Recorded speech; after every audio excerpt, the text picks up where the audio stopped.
Welcome to the Horror Hangout, a podcast where film fans watch the best and worst horror movies of all time and talk about them. My name is Ben Errington, and today I'm joined by regular co-host Mr. Andy Conduit Turner. Hello, Ben. How are you?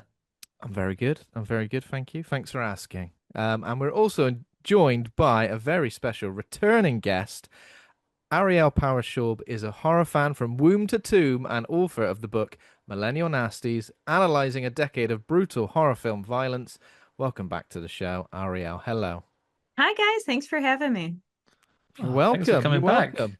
Thanks for coming back. I'm glad. I like it when people come back because it means that maybe our first Sure, we impression weren't was, terrible company the first time. Yeah. That's true. or maybe enough times passed that you don't really remember. No, I remember. It wasn't that long ago we talked about Wolf Creek. I feel like No, that it was wasn't. It the other wasn't that day. long ago. Talking of Yeah. Wolf Creek, when are we getting a new? We're getting a new one soon, right? It's on the way, isn't it? It's on Nick's the way. back. I I feel can't like, wait. yeah, can't wait. I feel like it The should have end of been. this year, start of next. It's like imminent, though. I've seen a poster like in the last week or so. Am I right in thinking that maybe Dangerous Animals had a little bit of Wolf Creek Mm. about it, with I like, haven't seen it yet, but I really, really want to. yeah, we Yeah, liked it it, does have a little and I bit. guess charismatic Aussie everyman turns Mhm. nasty is the right way of describing that, right? He's ever so slightly more nautical, though, is Jai Courtney. Ever so slightly more nautical. Would Wolf Creek fella, what's his name? Have I forgotten his name? Mick, Mick. That's it. Would he survive? I reckon he goes nowhere near the sea. He ain't got time for that, has he? I reckon, No. I reckon Mick would probably give Jai Courtney's shark murderer a run for his money because he's a rough and tumble bloke. Yeah. He'd batter him. He'd do him in. But yeah, Ariel, you've been well. Have you been enjoying horror releases this year? Have you doing 2025 been Yeah, pretty strong? I feel like it's been a good year so far. Sinners, Bring Her Back, which I know you guys haven't got yet in the UK.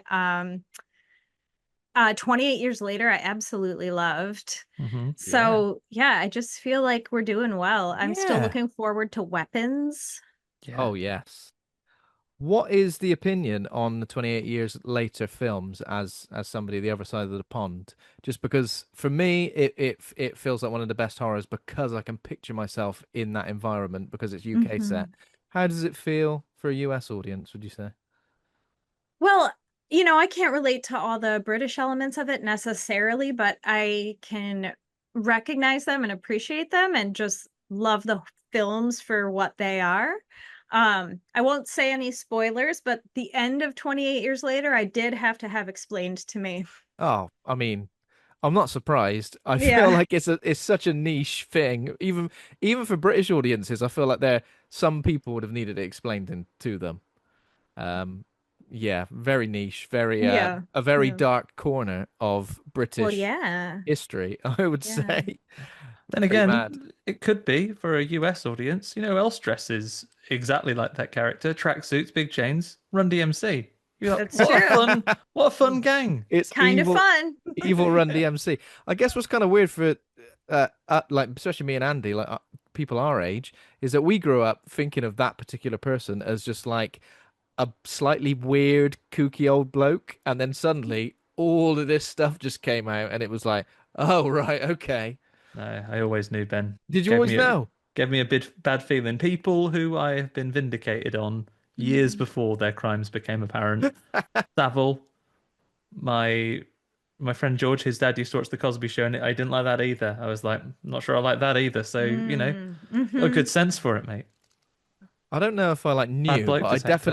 I definitely didn't like him. I wasn't like I'm his biggest fan, which Oh, which I'm happy give money about. to all his charities. I'm gonna get a tattoo of his name on my back. Oof. I don't know. Ooh. No, I'm glad I didn't. But yeah, it's been a good year for horror, and I have actually seen Mhm. Bring Her Back now because I had Okay. to, despite the fact that we have got it a bit later, I was at my wit's end. I ran out of patience, and I was like, any way necessary, because it arrived on VOD in America. I thought I'm Yes. gonna I'm gonna try Get a little rental going. get a little rental going, get a little. I was gonna say backdoor action, then didn't mean that. What I what I mean is, I've seen it and. Okay. Oh my, well, we'll discuss it because we'll get to when we talk about what we've been watching. I'm not going to spoil that one for you, Andy, So we but got it in a couple of weeks, thanks to you, buddy Kia. Get on with it, mate. Come on. yeah, exactly. Okay, so today's film is Dead Girl. This is a film that controversial, very controversial. The reason I guess that I thought we should discuss this one is because a novelization came out fairly recently that I did read, and it kind of made me revisit the film. And then Ariel, I think I saw a few times online you'd mentioned that you had a lot to say, I guess, about this film. So I thought, why not? You'd be the perfect guest to get back on the show to discuss this film. What is your relationship with it? When did you first see it upon release? No, I didn't. I was actually late to this party, which is a bummer because it's such a movie for me. I only decided to watch it, like it had been on my list for a long time, but when I saw that the novelization was coming out, I really wanted to watch it before I read the novelization, which I think was a good move. So I only watched it like within the last year, sometime before Bridget's book Wow, came okay, out. So okay. yeah. But since then, I've watched it a handful of times and really feel like, oh, this is you can really get into this one. And like, I wish I had seen it previously, especially because I love Noah Segan and his performance in this is so strong. And the Yeah. novelization, I wrote a review of it for Dread Central, and I really think it stands alone very Mm. well, but also serves as a good companion to the movies. So I highly recommend that alongside of this movie. I suppose it's what from the film, it depends on, as an audience, what you feel like you want from that film, whether you want to know more about the titular dead girl or not.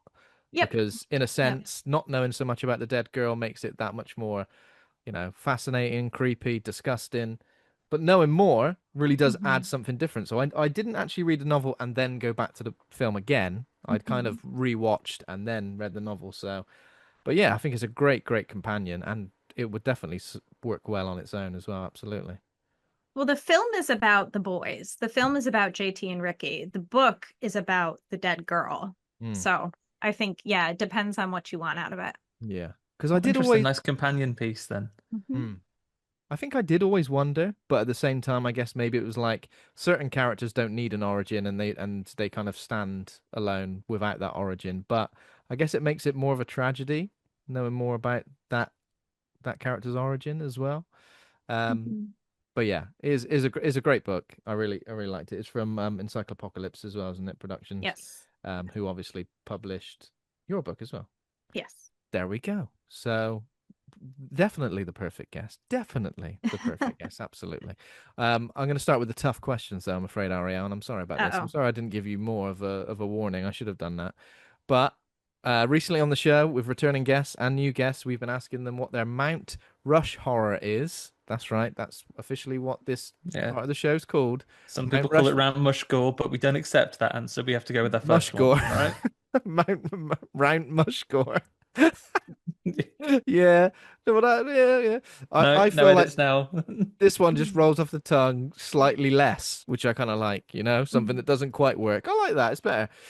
So essentially, Ariel, four horror characters, horror filmmakers, horror stars from from the history of from horror history that have Hmm. impacted you the most, I guess, and would make your Mount Rush for horror. You're allowed to Yes. mix. You know, it's not. I'm Okay. sorry, you're locked into the actor category now. You can You can mix mix and up. match. We've even You can had, mix it and I up. say this every time, but we've even had someone choose like an object, right? Yeah, I we've don't had know. an Ooh, object. We've Yeah. had. I mean, to be fair, the guest that did choose posters was a poster designer, so that's that as Yeah, well. that's right. But that makes That's right. sense. Yeah. So feel free Well, to feel free to even if throughout the episode you want to change your mind, do it because that's happened as well. okay. Okay. It's to be fair, I've only had a few minutes to think about this, but I think even with days of prep, this would be really, really hard to narrow down. So in You're some right. ways, it's kind of a blessing that I've been put on the spot because I don't have to commit too hard to these answers. yeah, you just got to do it in your Um, heart, really, as well. You'll know. yeah. Well, and the fact that you said I could pick an object just really sort of flipped some of what I was going to do. Okay. So, I think for the first one, if I can do a show and tell, it's going to be the reverse bear trap Oh from yes. Saw. Oh, hell yes. So, um, A great choice. that it's the most important object in horror to me. So as soon as you said that, I was like, yes, that's what we'll do. Um, Have you seen, sorry to interrupt you there, Ariel. I've seen a creator recently who's been making saw traps, but like as children's toys. Have you seen that? yeah, out of like Legos or Connects or Yeah. something. Yes, yes. I love it because people in my life who send me that know me so well, and it Yeah. just really tells me what good friends we are. So that's That's been great. fun. Yeah. Um, I'm gonna pick for my second choice Heather Donahue from the Blair Witch Project. The Blair Witch Project is my favorite movie of all time, and Heather's a super important character to me. I'm going to Great pick. choice. Thank you. Marilyn Burns, who plays Sally Hardesty in the Texas Chainsaw Massacre, just the absolute like physical and mental performance from her is what makes that movie. Mm. Um, and I kind of want to say James Wan. Yeah, I've got a James Wan poster right here, Mm. but I already said the reverse bear trap, and so that kind of feels like giving him two spots. Um, I mean, so yeah. yeah, I guess if I'm gonna branch out one more, I want to say Ghostface Mm. because it might seem like a really basic pick to reference the Scream franchise, but I'm of the age where Scream was really important to me. It was one of the first, it wasn't necessarily one of the first horror movies I saw, but it's definitely one of the first horror movies that made me think about horror movies. And the fact that Ghostface is always someone different, there's often multiple. Um, Part of the game is figuring out who it is. And when that movie came out, I found his mask really, really scary. So like it was an experience of like being scared of something, but also drawn to it. Mm. So low commitment to this, but I'll say the reverse bear trap, Heather Donahue, Marilyn Burns, and Ghostface.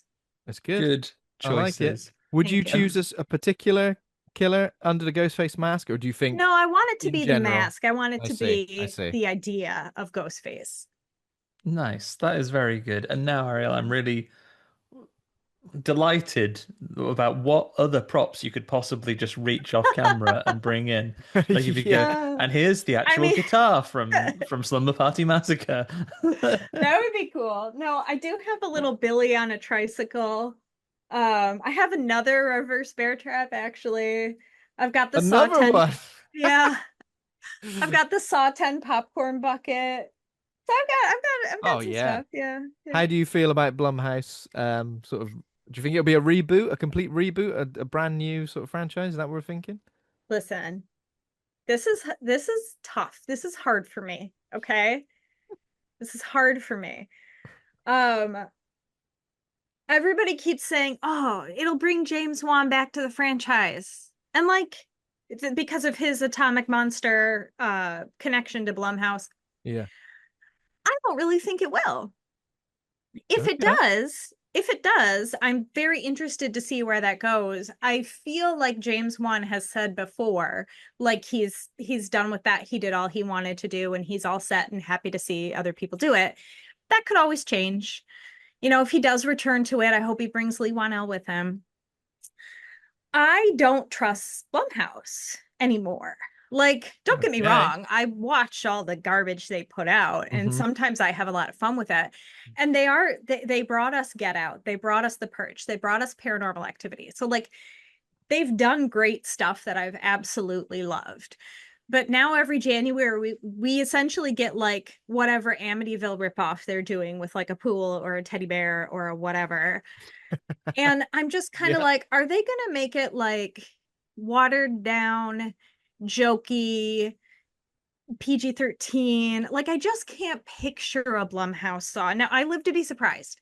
I would love to be blown away, but I doubt it's bringing James Wan back in any real way, and I don't trust Jason Blum. So Mm. we'll see. Makes I'm sense. gonna watch it. You Oh know what I mean? yeah, Like, I'll absolutely. He's watch getting it. my money either way. Yeah. I Yeah. mean, I think I agree. We've not really enjoyed, things like I guess you're referring to things like Night Swim and Yeah. Imaginary. Yeah. We've been a bit like, oh God, come on, this is and so if it does go in that direction, that will be that will be disappointing, but hopefully Mhm. not. Hopefully they know what the weight of that franchise holds and what a new version of it would potentially be. Is 11 just completely gone then? Is that just completely Just cancelled in essentially the bin, right? in the bloody Yeah, bin? well, I think so. They keep saying stuff like, oh, you never know. But I'm like, okay, well, whatever it was is dead. It might come back in a different form. But like that was when it was under Twisted Pictures and Lionsgate. And Yeah. I trust Lionsgate as far like with my life. Like they make everything I love. And Twisted Pictures is essentially like my heart is actually just a spike with chains around it. Like Twisted Pictures is everything to me. So the fact that that's gone from the Saw Yeah. franchise is like very jarring to me. Not to be dramatic. No, I no. I feel mean, like we might be heading the reboot direction of Saw because you can only stick so many baseball caps in Tobin Bell at this point, and like he is Yeah. so essential to the franchise. I just think you need a Yeah. clean slate because you could still recast him and you could still have Yep. him Yep. in it, but just you have to undo the fact he is dead and gone. I know he wasn't in necessarily all of them, but I think a reboot is necessary. Otherwise, I think you are a hair's breadth and the wrong sponsor away from him going, you know what? He built an AI before he was gone as well, so he can do that. And don't say that would never happen because it Yeah. absolutely would. oh People are that God, awful. how many Yeah. baseball hat with each baseball hat placed on Tobin Bell's head, he de-ages by 10 years. 10 So if you years, put 20 years, 30 years. so if If you he get Twin like Peaks it like Timmy Mallet, he can be a proper young man again. Yeah. oh my God. Yeah. No, Well, I mean, I didn't care for Spiral, but I don't mind the idea of Spiral where it's a sort of copycat, doing a similar thing. Like, yeah. cool, like let's see more of that. Let's have from the Book of Saw. What's going on in Saw City? Jigsaw had so many disciples. Let's explore that. He saved a couple of kids. What do they do later? Like, Yeah. there's a lot of places you could go that don't need Tobin Bell, even though I love Tobin Bell. If I was the police in any town that had a saw killer, I would just immediately go to, right, who studied engineering at university? Arrest them immediately. Be round Yes. their house like the bloody green grass and a slightly petty crime had happened in heartbeat. I'd be knocking on the door. Sorry, Harel, that is a very That's a very dense, British very reference. specific British reference I from a was just certain gonna time. go with it. I was Yeah. just gonna pretend I knew. It's okay. He Not is a bloody man green who is grass. he's the typical man who you would go and immediately like bother for any petty crime that happens in like Okay. a Sunday evening, really safe British like police. I don't even want to use the word drama. It's No. just, he is a policeman and Okay. you know and he's in love with someone and he solves minor rural crimes. I Great. did I didn't expect you to have to be explaining heartbeat to anybody today, Andy, but I'm glad you have. Next time this happens, I'm just gonna say, tell them about heartbeat. Come on. Part of Oh, this I episode. learned I learned all about something when we recorded on Wrong Turn 5. Cannell explained a soap opera, a British soap opera. What was it called? Surely Hollyoaks. Yes. Yes. Hollyoaks. Yes. So I learned about that, and he had to explain that to me when we recorded about Wrong Turn 5 because there's some actress in that's from Hollyoaks, I She Oh, guess. I is. She's see. the she's Really? the she's the sheriff in one of them, right? If She's she could have played the sheriff, or she was the main final girl. I don't, because I don't have a connection to who that actress is. I don't Who remember. is it, Andy? Who from Hollyoaks? oh, I can't think of her name in Hollyoaks now. I can only tell you that she has dark hair, meaning that I Not eliminate Mercedes, is it? like Mercedes no, not Mercedes, not a Ro McQueen. Roxanne McKee? She's blonde in this picture. That sounds Sounds potentially plausible. right. Yeah. Yeah. Hollyoaks was weird. It was you only really watched it on a Sunday afternoon, the omnibus when Big you had omnibus with signing, so you can learn sign language and recover while from you a were hangover. Oh, while you were that's cool. hungover, when you were trying to survive. When you're trying to survive a hangover, you put that on and go, right, let's lock into this. Lock into Hollyoaks, and occasionally the wonders of this bit of soap opera is that normally it'd be a tea time, sort of late afternoon, early evening type of thing, but every so often they'd have an extra special one that'd be on after 9 o'clock that was Oh, a a bit sexy sexier, version. and Yeah. someone would Ooh. say "fuck or bugger," and there'd be a serial killer. So What are many serial you? killers in a really small town in Chester. Robert Hawthorne would be at it again. Maybe Hollyoaks went. Hollyoaks After Dark. It was after that, literally called Was after it that. literally Really? called that? Yeah. Was it called that? Oh Hollyoaks after that, man. or sometimes Incredible. like it Later. was a wrestling pay-per-view, it would have like a name like Hollyoaks, The Reckoning. Okay. Yes. Very good. Maybe we could do an What a episode on rich this. culture you guys have. Oh yeah. Don't let anyone tell you. And it's still more cheerful than EastEnders. Oh wow. Amazing. Okay. So before we jump into talking about Dead Girl, a couple of bits of horror news. Let's talk a little bit about Fright Fest because the lineup is being released on the 10th of July and the tickets go on sale on the 12th of July and the event is taking place from the 21st to the 25th of August.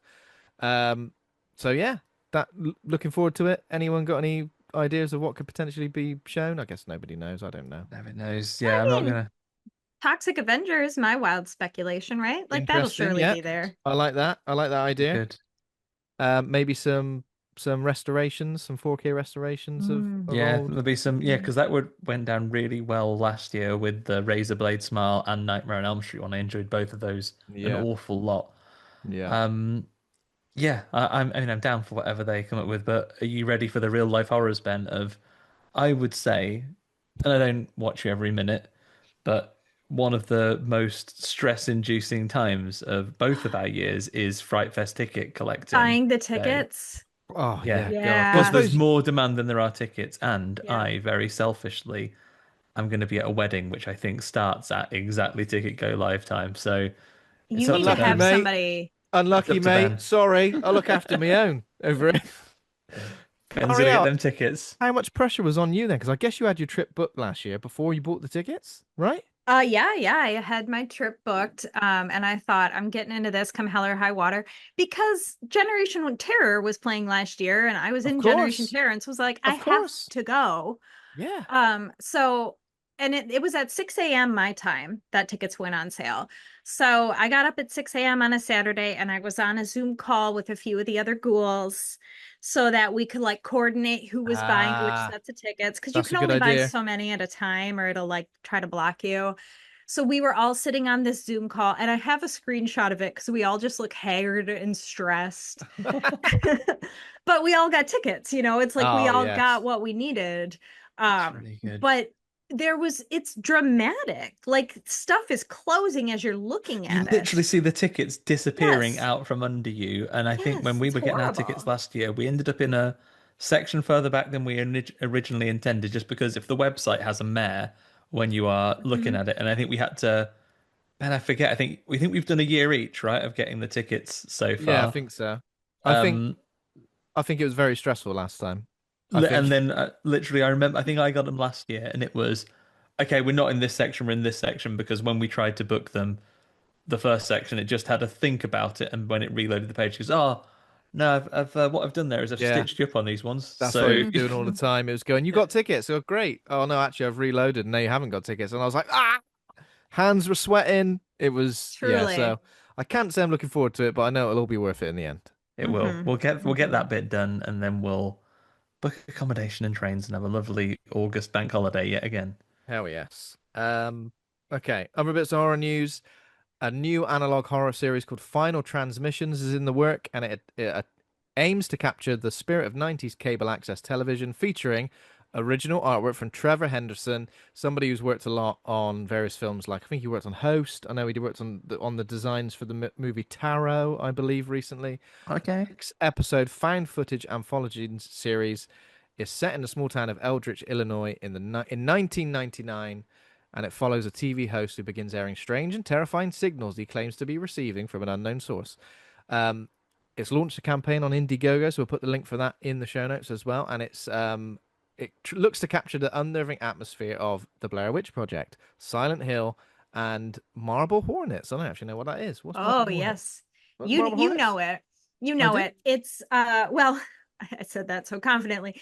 It's the video version of the creepypasta behind Slender Man. Oh, Oh, I okay. recognize this logo now. Yeah. Hmm. Who knows It if was I've seen sort that of then? you can watch them all in like a YouTube playlist that Wow. sort of Okay. like unfolds to the story of Slender Man. So, Ah. um, Oh, okay. I've it's got you. like old internet horror good stuff. Yeah. Hmm.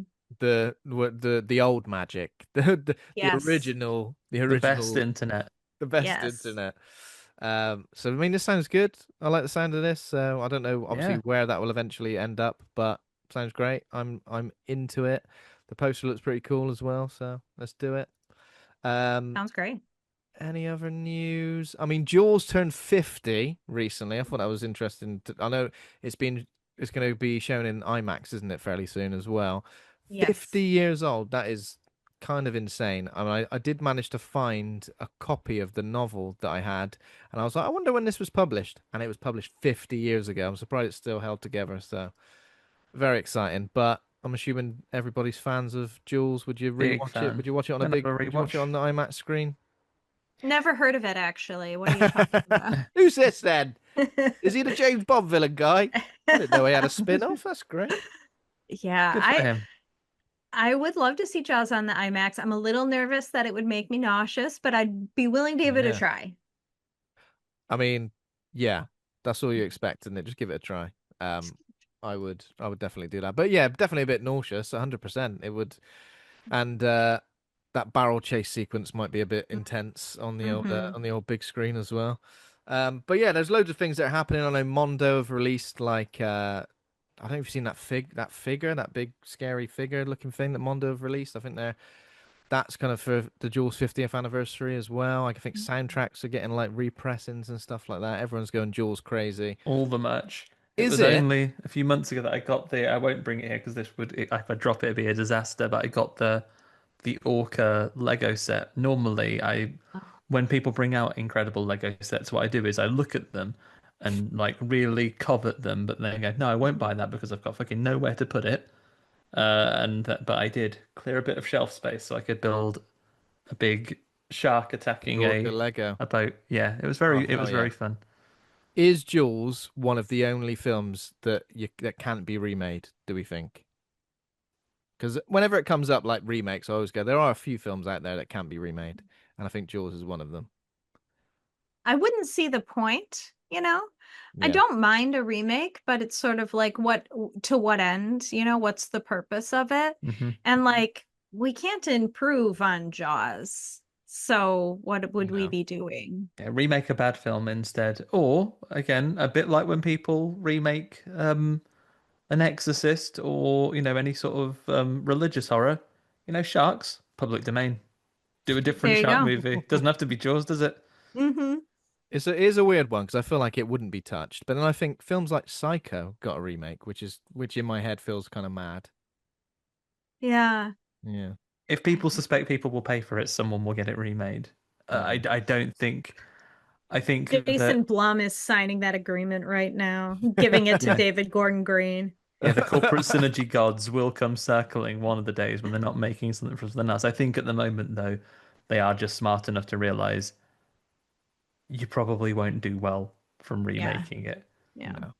Who was it in the Psycho remake? Vince Vaughn, wasn't it? It's Vince Yes. Vaughn, yeah. Hmm. That's weird. That's kind of crazy. Yeah, it was weird. It was a weird one. Yeah, weird that happened.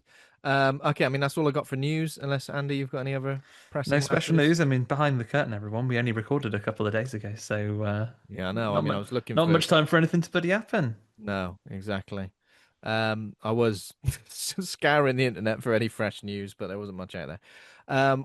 So okay, so what we've been watching the last 7 days or longer for you, Ariel? Is there anything you've seen recently you wanted to recommend? A new release, a rewatch, a new discovery, anything at all? I'm pulling up my letterboxd right now just to be like, what have I been watching? Um, I watched on the 4th of July, I watched Independence Day, kind of a Naturally, classic. You got to. But I also watched The Ruins. Have you guys seen The Oh Ruins yeah, I from have seen the 2008? ruins. yeah. Yeah. Not for a long The time. ruins is in your book, right? The No, holiday. Oh no. no. I didn't feel like it fit the brief. But it's a fun one. The plants are out to get you. Yeah. So I thought that was a good one for my day off on the 4th of July. Would you rather have the plants from the ruins or the plants from the happening after you? I Well, feel like the you can get plants away. from the happening are more subtle, but they're also wider reaching. The Yeah, ruins are very contained, so I feel yeah, I You like could you know. just have a better chance of escaping. you could simply not go to the ruins. Yes, yes. I simply will not go. Thank you. Do you want to go to these ruins? I That seems probably, No. disrespectful. No, thank you. I Yes. probably need to rewatch that because I don't think I've seen that since around about 2008. I think so. It's silly. It's fun. It's on Shutter in the US right now. I Okay. think for a period of time I had it, and maybe I still do, cross the road, like sort of cross-pollinated because plants in my head with Terestus. The Oh, yes, which is in my book. Oh, it That's is. you see, Okay. Hmm still crossed. hmm Ah. Yeah, Interesting that Independence Day definitely has some horror moments. Like I remember being terrified of the moment where the alien communicates through that with data. hmm scientist dude, Yeah, through data, um, scrap like with its like tentacle around his and he neck. goes, That's right. Isn't it? Yes. yeah, it's Oh, horrible. what does he say? No peace, No no peas. no peas, So no peas, please. I do ate you her. want to? Well, having come to our Earth, it's traditional that we give you a Sunday dinner. What would you like for your veg? No peas. Okay, fair.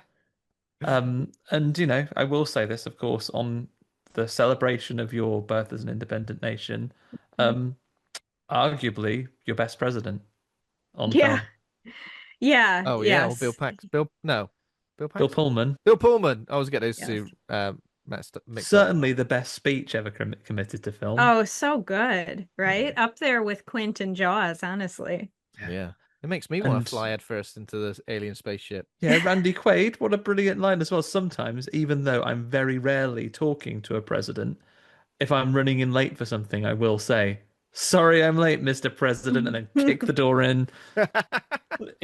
Very good. Is there an original? I'm not sure if it was ever filmed or if it's just an original script. But isn't there a version of that where he is not in an F-16, but in fact is crop duster? Oh, I don't know. really? That is kind of I'm not sure if crazy. they ever filmed it, but I believe in a draft of the script, You he just break was up. he had still been drinking, old Randy, so he Hmm was not allowed to fly, and then sobering up, he does get into his crop duster and ultimately Oh, I save the see. world. I see what you mean. Anything else at all, Ariel? Is that the only one? Um, I also watched The Reef. That was okay. I was in a shark attack mood. And I rewatched Crawl, which is very good. Nice. The gator attack. Yeah, Yeah, So that's a good one. God bless the dog in that Is the film. reef? Oh yes. no, we've fallen off a boat. We can't get back on it. Is that the one? Yeah. 2010 Australian a sailboat hits a reef and cracks, and so they have to try to swim to land, and Ah, there are yeah. sharks. Okay. It's okay. Yeah, that's pretty good. I think, if I remember Yeah. correctly. Um, Awesome. I'm going to put the Yeah. ruins straight onto my list to watch this month because Get it on now there, Mhm. Ben. I'm excited. I might Uh, have to watch it with Terestus so I know once yeah, and for all the difference. Yes.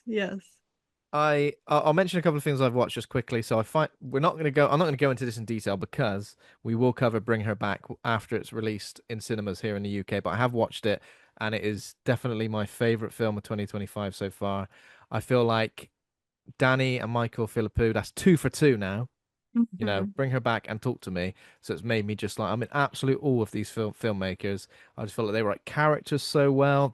All the actors are so good. I just feel like it's such a great film the way it kind of just opens up and you kind of think, I wonder if it's this, I wonder if it's that. Oh, I can see this coming. And it's Sally Hawkins as well, isn't it? She's absolutely great as well. Yes. And genuinely scary. And I feel Yep. like that's how I felt with Talk to Me. I was like, oh no, gotta look away. I was looking away during Bring Her Back on more than one Mhm. occasion. Cringing, but also other times genuinely tense and scary. Great Mhm. visuals as well. So really look forward to discussing this on the show as well. Did I you did can't you wait to see it. did you like it, Aria? I loved it. Yep. Yeah, it's great, Yeah. isn't it? It is Yeah, I great. think it's going to be a strong contender based on everyone else's reactions. People whose opinions I know are probably going to be aligned with my own and I trust. I think that I'm going to really enjoy this when we get round to it. I did hear little behind the scenes trivia that one of the Philippi brothers, I forget which one, was in a spot of bother under their controversies on Wikipedia for making a makeshift submarine out of a car and driving it into a river. He What, got in What? fined. He got fined for what, in real life? for being silly. And Oh, what have yeah, you done? Not for a film, just I think I'm not sure whether they were filming it or whether it was just an experiment. But yeah, built a little submarine, oh, and Okay. because it's not a legal submarine, he got fined. But then again, like you're only going to drown yourself if it goes wrong. I don't know why they have yeah. to be narcs about it. Yeah. Let him build a bloody submarine. I also watched The Surfer, which isn't a horror movie, but I guess it's got Oh like some yeah. real interesting psychological mind-bending moments. It's like super sun-bleached. Julian McMahon is in it, who passed away this week, which was kind of crazy because it happened like the day I was watching The Surfer, and I was like, "That's Julian McMahon. What's going on with him these days?" And unfortunately, yeah, he passed away recently. Um, I recommend The Surfer. I think it's great. It's directed by Lorcan Finnegan, who also made that Vivarium, the one with Okay. Oh yeah. Imogen Poots and Jesse Eisenberg from a little while ago. Mhm. Yeah, it's really good. I can't really say much else other than check it out because it's not what it on the surface you don't it isn't what it seems to be. So very good. And then mere hours ago, I watched Jurassic World Rebirth as well. We won't spoil this for you, Ariel. There are some horror moments in this. I guess. I think this has been advertised, so I don't think this is a spoiler. But they're kind of like mutant creatures in it in place. It doesn't rip up the rule book at all. It's very standard. It's pretty standard fare, but I had a great time with it just because I love just dinosaurs and the Jurassic Park films anyway. Some great sequences at the sea with the Mosasaurus and yeah, I won't say anything else. Andy, you weren't quite as Yeah, positive but about I it. like the saying, I will always turn up for a Jurassic Park movie. Quoted as saying, Ben, that, you know, a dinosaurs in a film is to cinema what pizza is to food. Even a bad one is better than 90% of the rest of the options you have. Hell Um, yeah. it's nothing to do with the skill of the filmmakers, anyone in front of or behind the camera. I think you can really see the grubby corporate hands all over this one. I have genuinely seen adverts where the product placement is less egregious. Um, Oh no. I, the film talks in its opening crawl in text before it begins how the general public are sick of dinosaurs, so they want mutants and weirdos. The general public in the film, fucking idiots. The real general public, am fine with just dinosaurs. I don't need mutant ones.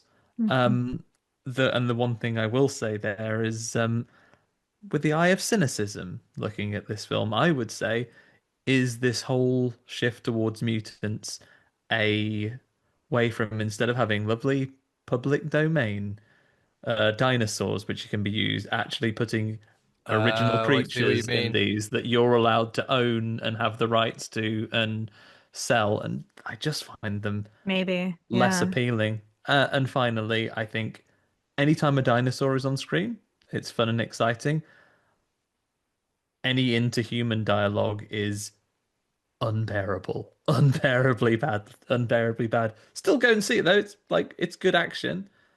I Um, thought I get what you mean. Directed by Gareth Edwards, so I think you can see Mhm. and there's a lot of callbacks in the franchise. I think Jonathan Bailey was great as a yeah, character and as a performance. Not necessarily I'm not seeing him in much. I know he's in Wicked, but I thought he was great. I think Gar- Rupert Friend is pretty good as well. I think the performances are good. It's just like the exposition is Hmm. laid out like silverware on a table into which no food is ever actually served. Oh God, Oh shit. Jesus! Yeah. Oh shit! Exactly. Yeah. Andy, please Like the get that. Mary Celeste in there in terms of actual character development. Andy, get it on your letterbox right now. It already is, mate. I already wrote that.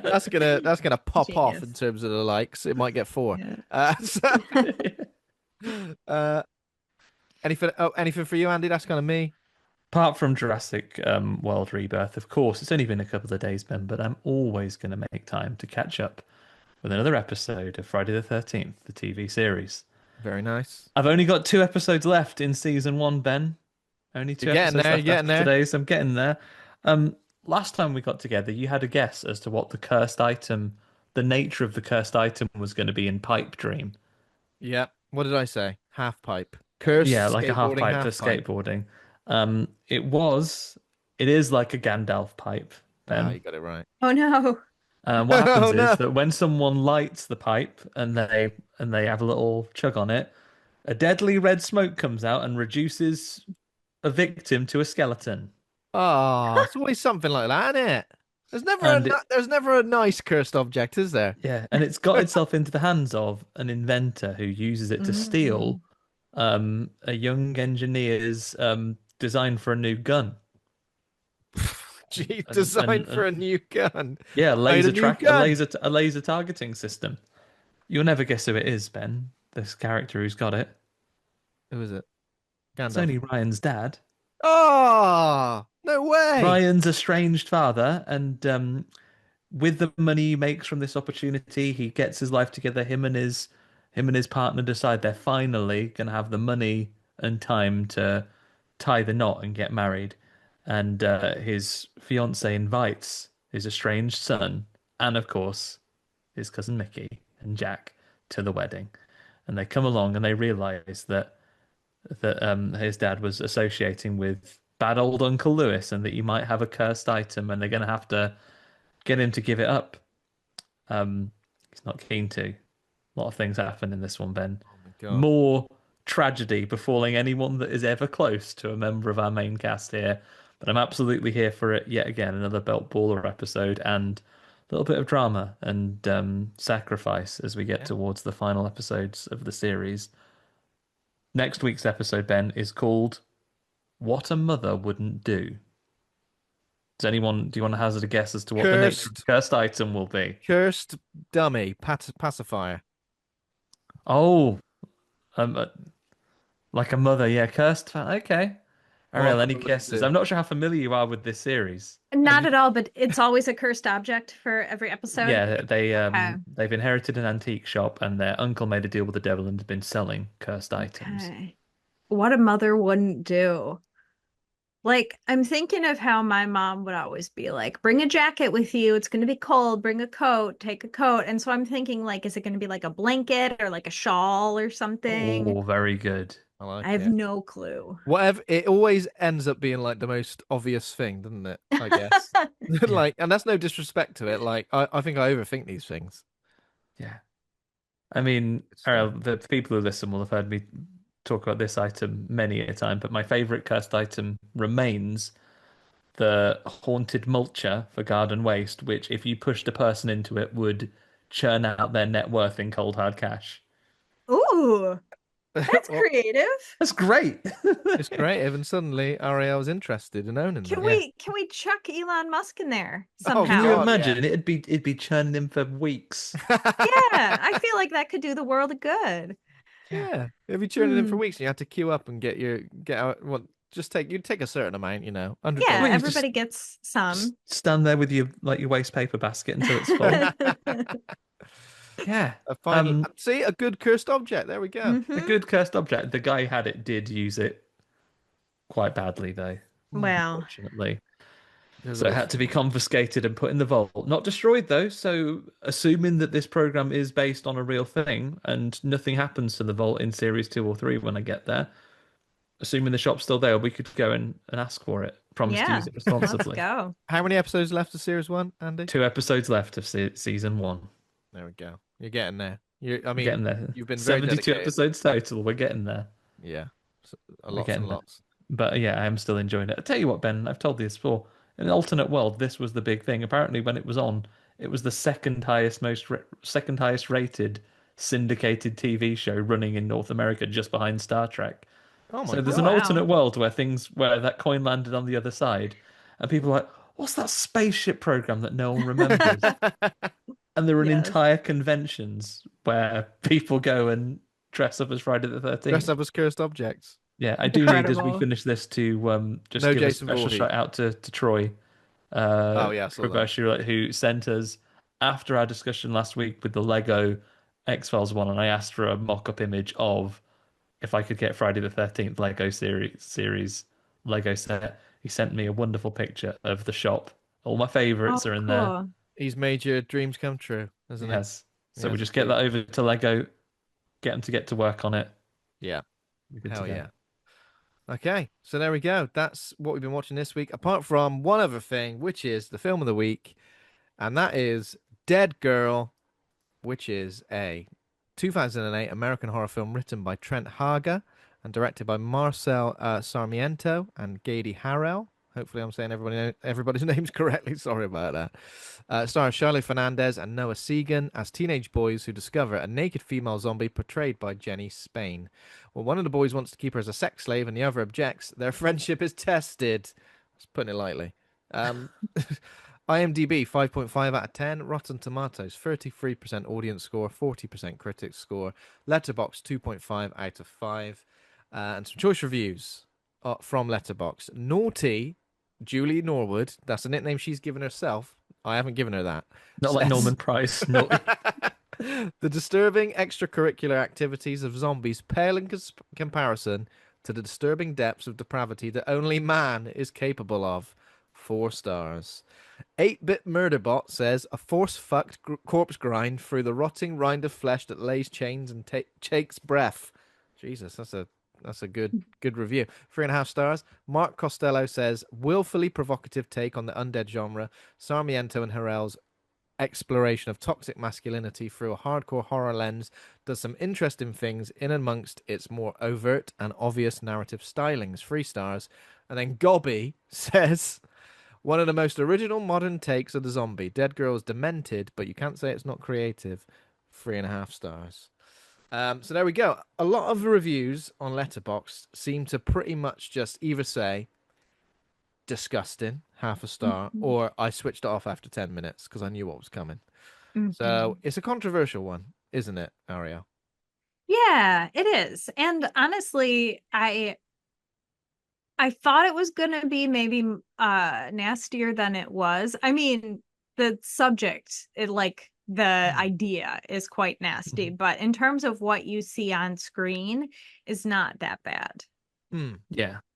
Yeah. Yeah, it's definitely at its worst in its concept and in its in its themes and in its decisions that the characters make, rather than if you're thinking about watching this and you think the subject matter turns you off, like it's not as gratuitous as we've seen other films be in its actual physical delivery of these horrible things. But totally fair for the subject matter to put someone off. For real. Yeah. I mean, there are a few moments I think that always have been the ones that are like the nastiest, I guess, like bullet holes. That's pretty grim. I guess it is about toxic masculinities, but it's also about these kids kind of growing up and existing in a world where doing something like this is somewhat acceptable to one of them. Acceptable to one of them, and then kind of acceptable to the other one where he doesn't he lets it happen. He doesn't go and call the authorities. There's nothing like that. Yeah, and there's a lot of interesting stuff in the novel as well that kind of just talks about how the dead girl got there as well. Do you like the backstory stuff in the novel, Ariel, or do you like watching the movie and not really knowing where she originated or how she got there? I really like both because, kind of building on what I said before, the movie's about the boys, but the book is about the girl. And so if you want to watch these young men sort of struggle with their ideas about sex and masculinity and manhood and how they interact with women, that's the movie for you. And it's necessary that the dead girl doesn't have a backstory there because she's an object to these men. We're taking objectification all the way to its conclusion by giving her not a name, not a story, not a voice, nothing. And so that story, that movie has value. But then when you read the novelization and you get a backstory on the dead girl, that's when the story is about her and less about JT and Ricky. And so I think both are absolutely valuable. I know some people really don't like to have backstory because they say it makes things less scary. And it's like, okay, well, less scary for who? Because, knowing the stuff that dead girl goes through from her perspective is very, very scary. So it's kind of like, what are you looking for?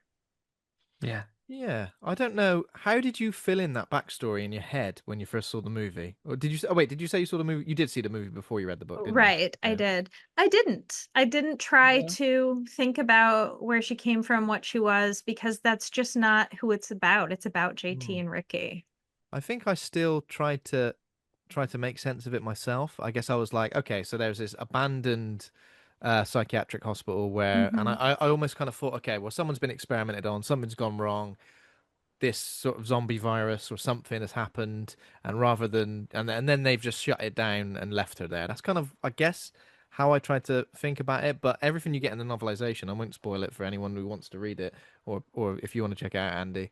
Um, it didn't go in a way I expected it to. Right. It almost felt like it also happened a lot further in the past than I thought it would have done. I kind Hmm. of thought Okay. maybe like a year or two she's been down there. But where where they set it and the reasons for that dead for the girl being there is like terrifying, in Yes. isn't it? And I Yes. guess the stuff that's from her point of view when she's obviously before she ends up in this situation, but also after the situation, you get stuff from her Hmm. point of view as well, like thinking, okay, well that person isn't just a dead girl. She's got Hmm. stick continues to have her thoughts and feelings there and confusions and also like interacts with both of the boys in different ways as well. Hmm. It's really quite fascinating. But like yes, incredibly morbid, but Yep. you are right. In terms of the most shocking horror, in terms of the most shocking rape revenge films that are out there, the actual physical stuff that you see on screen it isn't as bad as perhaps maybe some of these reviews would suggest, Hmm.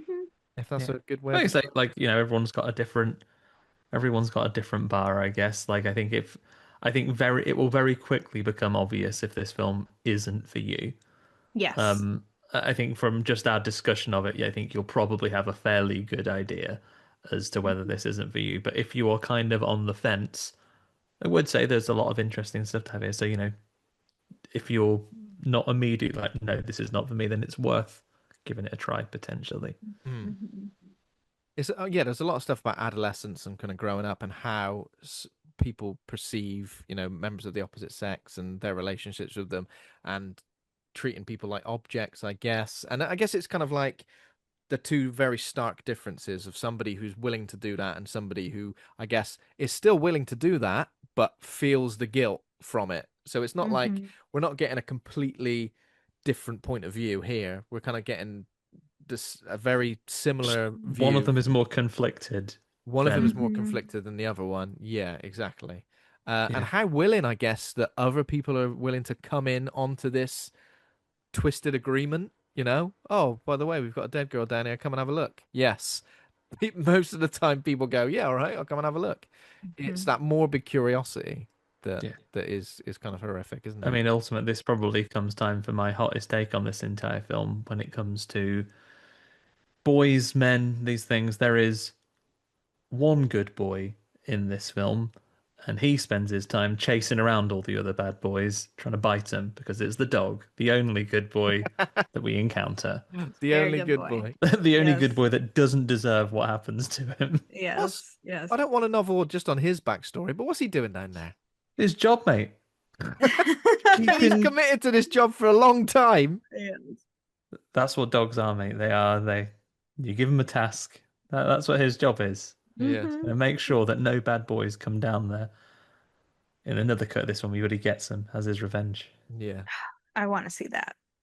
I want to see Give that. me a novelization about this dog. In a way, though, is it the only way they discover the dead girl is because they're running away from the dog, right? I guess it is They trying to escape from.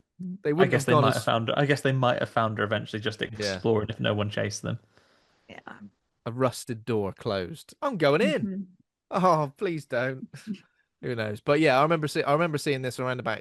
I get it probably wasn't 2008, but it was very soon after it'd been released, and I think it was when I was kind of watching a lot of movies like the grimmer the better, I guess. Kind of films that you kind of feel like I kind of have to watch this on my own. I don't think I can watch it with Right. anybody else, because Yeah.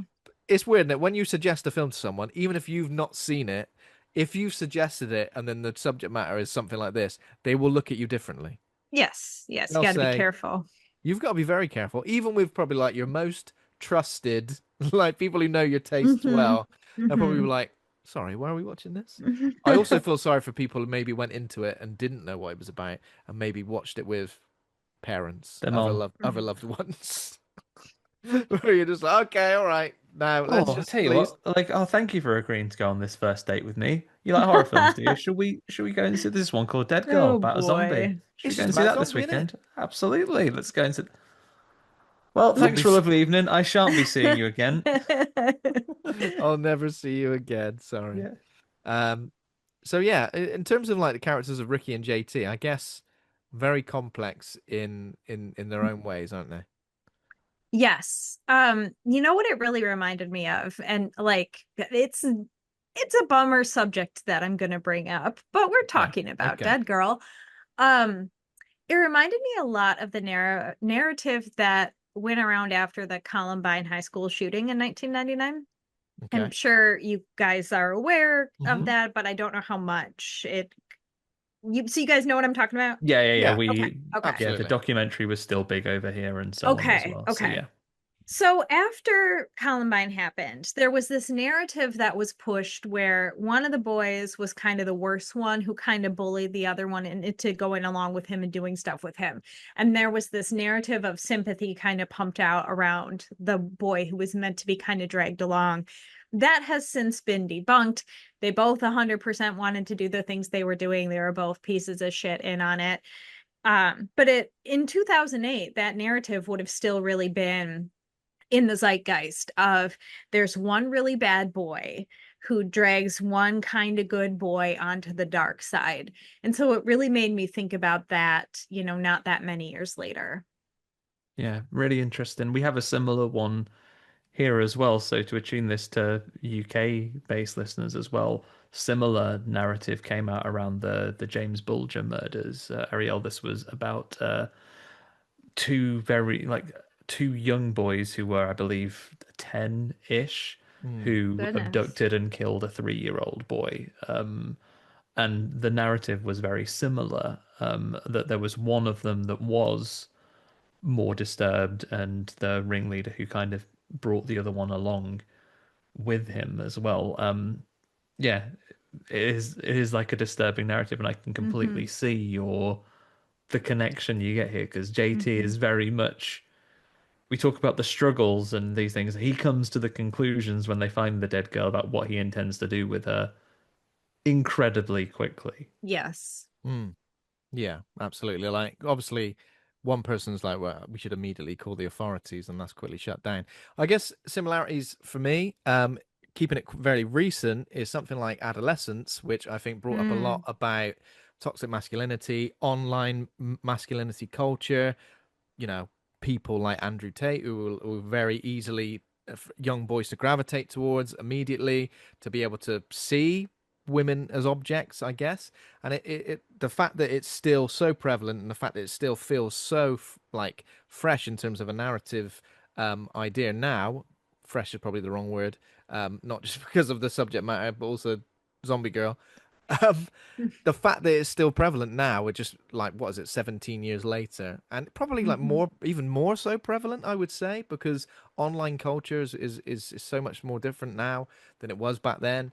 Um, and it almost makes you feel like, if this was set in 2025 and you had two characters, how would they react? Would Mm-hmm. they react differently or would they react the same? In a way, it almost makes you feel like, would both of them react in the same way as who's the bad one? Ricky. JT. JT's the bad one. JT, That's right. Yeah. Sorry.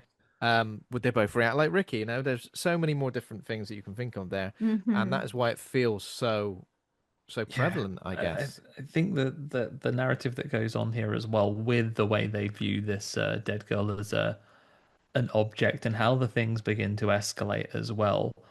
I think it's so important for the device of the film that she doesn't speak and so on. Because Mm-hmm. I think again, if it was someone who was able to speak and communicate and tell them, "I don't want you to do this," then maybe the drive for particularly Ricky's character is a little bit stronger. But because this is someone who does not have a voice, who cannot do these things, they almost gaslight themselves to a degree in diminishing the severity of what they ultimately begin doing, and then it escalates from there. Not only because of that as well, but because of this, it's understanding what people do when there is a perceived lack of consequence from Yeah. Oh for their yeah. actions, right? Yeah.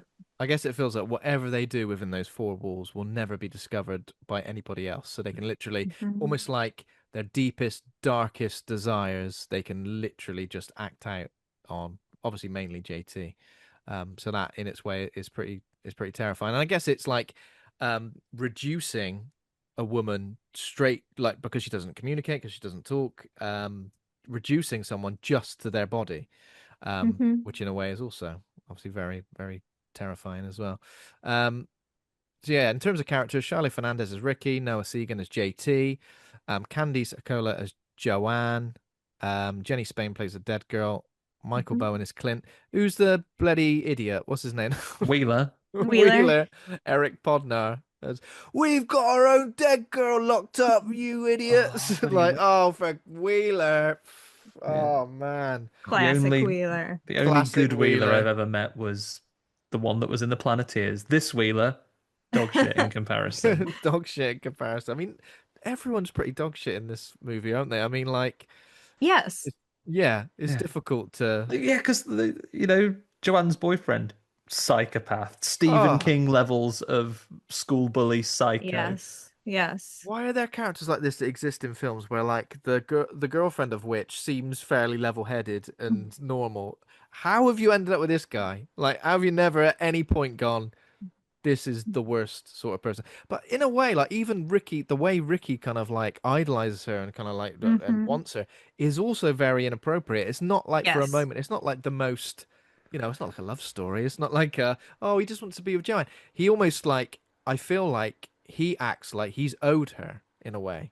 Like Yeah, he, Yes. because of their If past relationship, right? yeah, It's because it's a classic, like almost to the point of being tropey, right? Where you've had a couple of kids who have grown up together and have been close friends, and then at the point they've hit, when they've come of age, when puberty has hit them and they've become young adults, they're interested in different things. And Joanne still has a fondness for him, but not in the way that he has began to sort of fetishize a relationship with her. yeah, And as Mhm. JT begins to talk to him, they think, "Oh, you should have made a move on her when you had a chance when you were 9, because now she has outgrown you."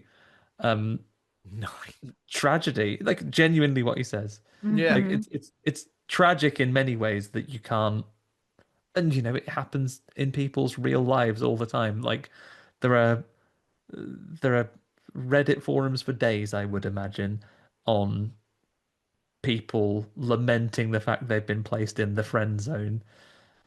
It's two Yeah. kinds of objectification. We've got dead girl, and that's one type of objectification where you are just a masturbation tool. And then you've got the other type of objectification that Ricky does to Joanna, and it is much more angelic, up on a pedestal, this perfect woman who can do no wrong, if only she would give you a chance. And Mm. neither one of them is addressing the personhood of these girls. And they're the only girls in the movie, other than when they try to kidnap a woman at a gas station, which is hilarious, and she beats the hell out of them, and I love it. yeah, Yeah, Um, she's great. but these boys don't interact with girls, or we don't see them interact with girls in any type of appropriate, normal way. They don't share notes at school or like eat together at lunch. Like their interactions with women are wholly inappropriate. Yeah. yeah, very inappropriate. It's almost like that they other the other sex in a way, Yes. where like Hmm. rather than growing and developing meaningful relationships, romantic relationships, friendships with women, and kind of how you should, they're very Hmm. much like othered, as in this Hmm. person is a sex object, or this person is someone that I deserve to be in a relationship with because almost like because I was there first. That's kind of like his only Hmm. reasoning about it. And I know her boyfriend is an absolute shithouse, but like the way he kind of reasons it is like, because I was there first, because I was there years ago. So really, Hmm. and I guess Yeah, when you he's talk about basically taking playing that things game when to he's their, sorry, Ben, don't that's all right. even Go you for it. there. Go for it. Like he's from he still has kind of that immature approach to these things. Like, your boyfriend can fuck off, mate, because I don't know if you noticed this, but I turned around and touched the ground, so Oh I'm God. afraid by the bylaws that suggests that she belongs to me. Um, Yeah, and I guess and like is ownership of people as well is something that's Yeah. very prevalent and here and as the well. same is true of of the boyfriend, right? As well, Yes. he is violently angry that this this other boy in his class who he feels is inferior to him is even looking at his property. Hmm. So he, goes and beats him up quite severely as a result of that. Um, yeah, Is that why it's taken to its conclusion? And I guess obviously we all spoil the whole film, but we won't go into great detail about the ending. But I guess by the ending, are we most supposed to believe that, well, this is actually kind of what Ricky deep down actually wants? He wants to be able to treat Joanne like she has no say in whatever their relationship ends up being. Yes, he just wanted to have her as his own. He just wanted a captive audience who couldn't blow him off. He didn't want a relationship with a person. He just wanted you are my object now. And near the beginning of the film, JT says to Ricky, like, about the dead girl, he says, "Oh yeah, she's a monster, but she's our monster." And it's about just owning someone. yeah. And I think as we look at it from a character perspective as well, throughout the piece, you see a rift grow between Ricky and JT, and it's alluded to several times that it's always been the two of them. They have been Mhm. the closest of friends. Wheeler is almost positioned as like an interloper into their relationship, in fact. Oh yeah. But then ultimately the conclusion of this film is that it escalates and escalates until Ricky has reached the point where he's going to take a stand against his friend because they are on opposite sides of a of belief here and what they think is the right or proper thing to do. And Mm, then ultimately he is no different. yeah. Mhm. His Mhm. reasons for getting to those things are perhaps different, but ultimately he is the same. Mhm. Yeah. It's a very there's a lot of complex ideas going on in this film. I was reading recently actually that obviously the controversy surrounding this film was about it being called misogynistic. And I guess like yes, certain characters are misogynistic in this film. But I don't think the film's misogynistic. I mean, how do you feel about that label, Ariel? I don't think the film is misogynistic. It's back to we keep having to return to this point as a culture lately that depiction is not Mm, endorsement. And Mhm. so because they're depicting these horrible acts on screen does not mean they're endorse them. The movie knows that this is bad. The shock of the ending is because the movie knows that this is deplorable. mm, There's no camera angles in this that are supposed to be titillating. The When they're raping the dead girl, it's disgusting. mm. There's no sign that they're ever in the right here. So no, this movie is not misogynistic. It's about misogyny for sure, and you got to watch out if those lines ever overlap, but I actually think this movie is very clear where it falls on Mm. that side of the line. Yeah, and I Yeah. think it does a nice job of it. I don't think at any point it makes any effort or any things that could be misconstrued unless you had a very warped watch of it that these are Mm-hmm. cool guys Oh my God. who you could emulate Yeah. or even that they're particularly sympathetic in any way. Maybe a little bit maybe a little bit of sympathy for Ricky as he struggles Yeah. with these things, but ultimately by the end, no. Ultimate, ultimately, you just think, what a bunch of morons. That's what you think. You think like, why? Like, Mm-hmm. obviously bad people, but what a bunch of morons, especially old Wheeler doing my head in. In response, so apparently the writer Haga proposed a sequel about two women who find a naked male zombie.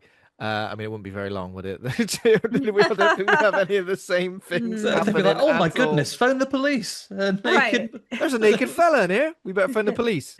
title. You know, Cruel. women, they would not be in the situation to come upon a naked man zombie because it would be unsafe for them in the first place to go looking. What's Good that, point. Ariel? Obviously, not all women, but You're telling me at no point in your formative years you never got together with one of your besties and went, "Shall we go and visit an abandoned and condemned building on our own?" you know, we did do it in bigger groups. It Yeah. wouldn't just be two of us. There were No. always at least 4 or 5 of us. No. Do you want to But, go punch a few darts yes. and have a few beers in this abandoned hospital? I guess like Yeah. the only interest, like I guess it would have to be probably like a group of people, not just 2 women. It would probably be a group of people, and Mhm. maybe the story would be that they get locked in there with this male zombie who's, the male zombie would still Mm. be the threat. I don't think you could portray it as a male zombie being a victim in this in that particular story. I mean, I'd be interested to know what the synopsis would be if that sequel got made, Yeah. but yeah, I think this film says enough. It's not like this film's crying out for a franchise, is it? No, and this film is about exploring masculinity and maleness, and that's okay. We don't have to have the flip side of every version of that conversation. Like it's Yeah. okay to have a movie talking about masculinity and leave it at that. We don't need to see the women's version of whatever this might Yeah. be. That's okay. Especially in response to something when you say this Yeah. movie's misogynistic. No, it's not. You can't then go, well, here it is from a different point of view. It's like, well, that Right. kind of that's not the correct response to that, is it? No. Right. If you want to make Dead Boy version of this movie, go ahead and do that and make it be about whatever you want it to be about. But yeah, we don't I think that would cheapen it a little bit. It doesn't have to be the opposite just to like even out Right. the point of view. That's not what we're Yeah, trying because to do. also sometimes things are more complex than this will be the opposite. Like Well, the exactly. yeah, the Yes. things would play out very differently. You don't just go, well, Mhm. when I flip this, the story will be exactly Mm. the counterpoint to this Yeah. movie. Right. Right. Yeah. I think the relationships besides the their experiences with the dead girl as well, and I guess this pivots slightly into what we're talking about in the plot. So after they first discover the dead girl, and JT makes his immediate decision that he Mhm. will sexually assault her, and Ricky's first point is that he tries to stop him, and his friend hits him. He is cowed Mhm. and sort of leaves, and then runs into his previously absentee father, who has been allowed to stay at his home by his mother. Oh And wait, he has a is that conversation actually his with him. dad? I think it's his dad, right? He says, "Your mother said I can stay for a while."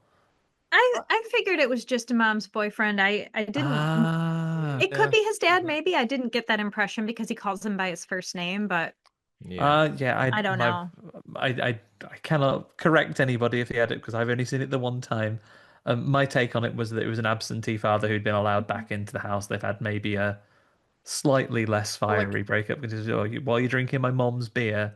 Mm-hmm. I but he guess it's loves. because of the way he tried to give him advice. It was like, oh, hey, Yeah. you need to toughen up if you're going to be a real man. And it feels like in Mm-hmm. this early stage there maybe is some hope for Ricky because he does say, Yes. "Oh, like you're a real man, hanging around at my mom's house drinking the beer that she owns because you can't hold a job down." Mm-hmm. Um, And Ricky's dialing the police yeah, when his mom's boyfriend walks in and then he quickly hangs up. It's like Ricky was on his way to reporting it and then was stopped. Mm. I kind of thought it was maybe a boyfriend, but then even so, if it was his dad or it wasn't his dad, there's 2 scenarios there. One where he doesn't have a male figure in his life, or the male figure he's got is someone who's inconsistent, I guess. Mm-hmm. yeah, You know, Mm-hmm. maybe I get the impression that this male figure is like coming and going all the time. Like Yes. one minute he's there, one minute he's not. So like it's Mm-hmm. mainly his relationship. And I guess is the same to be said about JT because he says, "Don't tell my grandma." So I got the Mm-hmm. impression that he just lived with his grandma. He was a nan Yep. kid. Yep. oh, Yep. nan kids. Oh, bloody nan kids. They're all the same. Put them in this situation. They'd all do the same thing. I'm joking. I'm joking, of course. If any nan kid listeners, I'm sure you're fine. But just Mm. all of the portrayals of your people in the media are bad. Mm-hmm. Yeah. So I guess he was on the cusp of reporting it. But Mm-hmm. that's the thing. I feel like it should be easy to do that, but he's almost what is it about him? And is it he's trying to preserve his relationship with JT? Is that what you think it is in terms of the reason why he I think doesn't? I think that's part of it. I mean, JT is seems to be the only like solid relationship in his life. Mm, But I also think it's that deep down inside Ricky, he wants to be a part of this. Like he's fighting himself on it. mm, He doesn't want to because he knows it's wrong, but he also wants the permission to do it. yeah, So I think that's part of where the distance is coming from. Yeah, yeah, that's a really good point about like wanting that permission to do something that you know is bad. He wants to, I think he Mm-hmm. almost wants to be convinced of this. He's Mm-hmm. like, no, that's because he even in the early phase he does pause, and then is it after the first or the second encounter that he then has a like a dream that includes both the object of his fixation and then the dead girl? oh yeah, Mm-hmm. almost like his the way he sort of sees both of them kind of starts to blur at one point, doesn't it? Like the way Yep. he sees her as a potential sex object, and then also Joanne. Um, Mm-hmm. but yeah, it's very interesting. Like he wants to be convinced, but almost like verbally, I will say no, but then I'm not actually reporting you. I'm not actually pushing myself to the point. Mm-hmm. Almost like he's waiting to see how far it goes before he then participates. It feels Yep. like, Yeah. Yep. yeah. And kind of Um, after this discussion about masculinity is when you then see him having the ultimate extension. He has a go with his gun, doesn't he? Shooting a Yes. fridge that did nothing Yes. wrong. shooting the fridge that did nothing wrong. Just casually. I mean, can you do that? I don't know if you can. Can you just casually shoot in a fridge out in public? I mean, you're not supposed to, but people definitely do, Yeah. especially in areas where they're not paying as much attention to I you. see. I see. That's certainly a realistic scene, depending on where you are in these Yeah. states. Because what Yeah, because does guns are phallic. And Mhm. so he is frustrated at not being able to participate the way he wants to. And so he goes and does phallic release elsewhere. yeah, that's him. Oh, he's had that build up. He needs to Mm-hmm. shoot it somewhere. Pardon the Yep. pun. Um, Very violence and sex merging. wow, more so than ever in this film. Like violence Mhm. and sex, like have got so They're much in never common. separate. They're Never always separate. linked. No. Yeah. Especially with like the, I mean, I know I've mentioned it already once, but the bullet holes, the act of the bullet holes.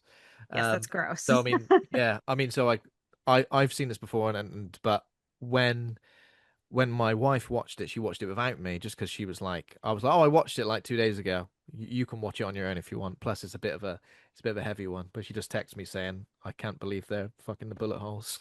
Yeah. That's literally what she She said, and just I she was like, just Yes. sent you a PDF of divorce papers. How dare she you went, I can't suggest believe this they're film? I can't believe they're fucking the bullet holes. I went, I can. It's the best bit. No, I'm joking. Of course, it's terrible, and And horrible. this is Like, how we get to the bullet holes, right? Because after the phallic release of Ricky using the gun, he takes it. Do you think the intent here is to use the gun to say, "No, I'm stopping this"?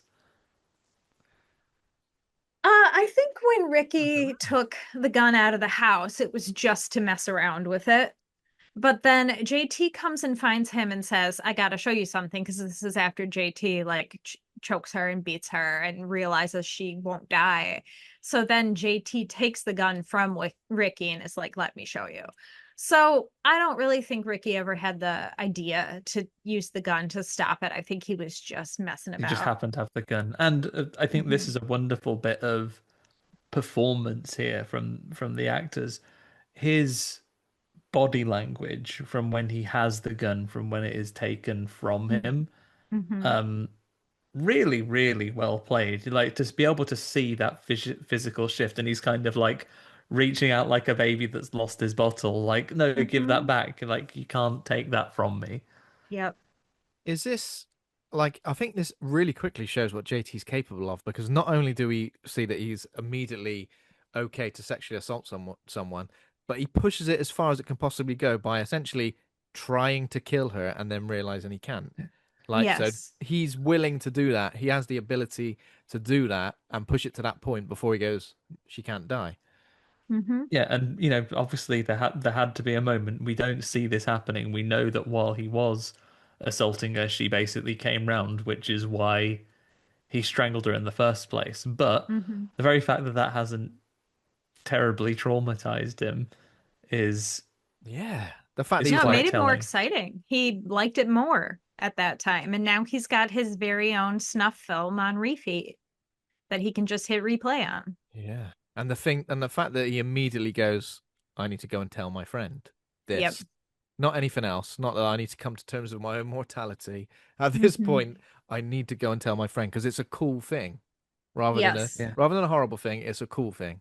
Yes.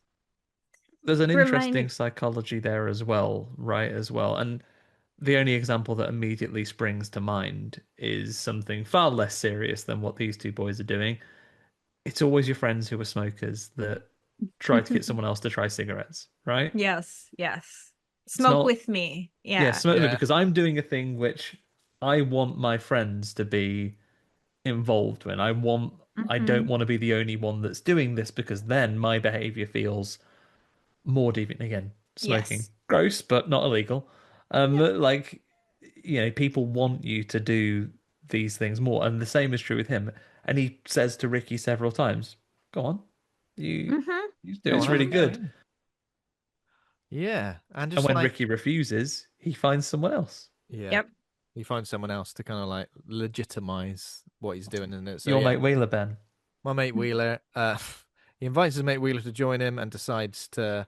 Oh yeah, so when does Ricky try to free her? Because he goes there at one point and sort of That's like, after the Wheeler situation because Wheeler's there later on, and he's an interesting character as Hmm. well.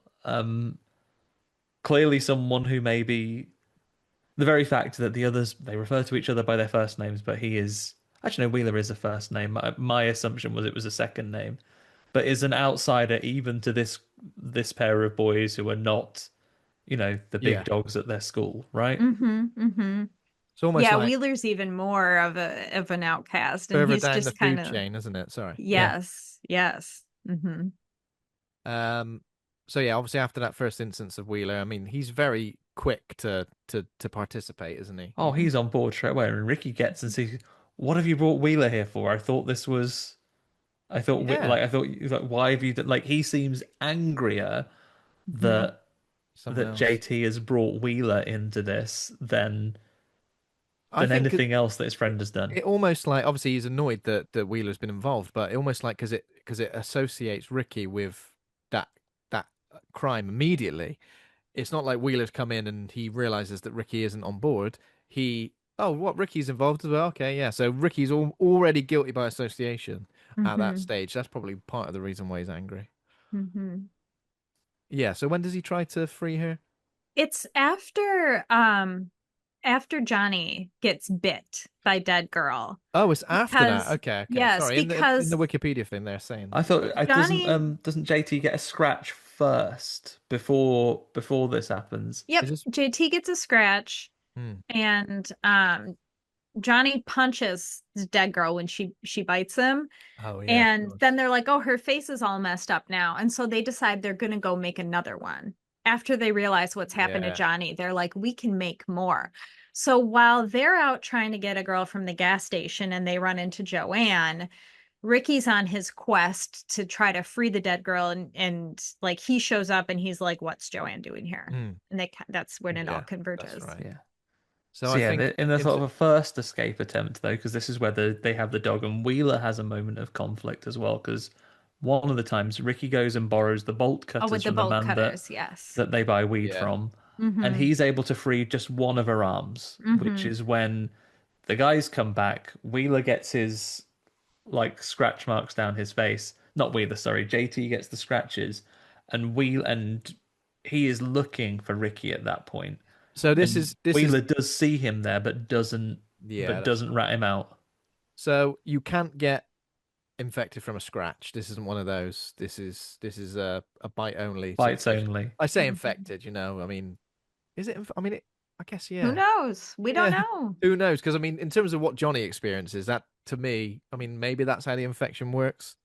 That is But that's like pretty messed up. JT has those scratches on his head for the entirety of the movie. Maybe it hasn't Mhm. been sufficient for it to Okay. kill him and for him to go through the process of dying, but Yeah. those scratches across his head remain and look sort of black and discolored for Hmm.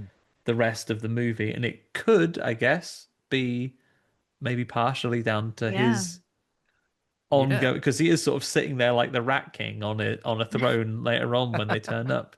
Yes. Yeah. We get a scene a little bit soon where Ricky asks Joanne out, doesn't he? He kind of like, I think he's very Mhm. expectant that she's just going to go, yeah, all right, despite obviously Mhm. she's got a boyfriend or the fact that, they haven't been close in any way since they were about 9 years old. They have a little Uh, moment of a memory together. She's, oh, do you remember this? And then he sort of misconstrues that or takes it as a, oh, yeah, you're still really into me. How about this? yeah. And that's when Johnny and Dwyer, that's when they decide to beat up Ricky and Wheeler, almost like to beat up Ricky to just say, stay away from Joanne, even though that's nothing that Joanne would ever want. He's kind of Mhm. like showing off that sort of extreme masculinity by, beating up someone he would consider a rival, I guess. Very, very silly. Mhm. But beats them up and makes fun of them and, berates them in a way, which is when Wheeler obviously is pushed to his very limit and And says, tries well, to, actually, yeah. well, actually, you think we're losers and you've beaten us up and you've humiliated us. So I'm going to immediately put myself back upon that pedestal by telling Mhm. you that we've got a sex slave, essentially, as if that's Mhm. something to be proud of. Yeah. Because again, he wants the recognition from someone who he thinks that will impress. But the other Mhm. really interesting bit of, I think, character, a little bit of psychology here, and it's the tiniest moment. But when Ricky and Wheeler do get beaten up by Joanne's boyfriend, and he is suddenly cowed because she comes over and says, "No, what the fuck is your problem? Don't do that." He very quickly, even he, probably the most overtly masculine character we have in this film, all of a sudden is kind of brought low by the. He goes, "No, no, we were just messing around, honestly." Mhm. Like, and How do they still get into a situation where they so on still the tell point. them These where the things dead happen girl all the is? time. They put them in the boot of the car, don't they? Where Yeah. where are the people who work at this school? Why is not go- I think there's Mhm. some kids getting beaten up and then put in the boot of a car over there.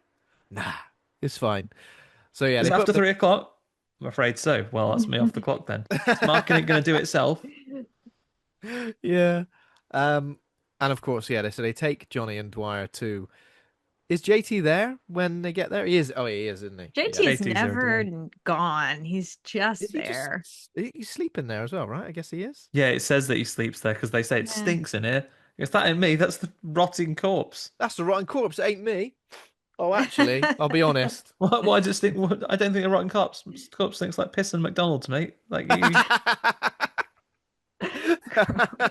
that's you. That's you, mate. Are you not humiliated that this is your life, JT? Hang Come on. on. Have you not got more aspirations than this? Yeah, I'm pretty sure that corpse doesn't smell of jupe and Lynx Africa, mate, and cigarettes. Um, so essentially, Johnny and Dwyer get baited into coming to see the dead girl. Um, and Ricky, so he pretty much convinces. So obviously, he realizes that if he convinces Johnny to get the dead girl to perform oral sex on him because she's very snappy and bitey, because she's undead, Mhm. that it won't end well, and they will get out of this particular situation.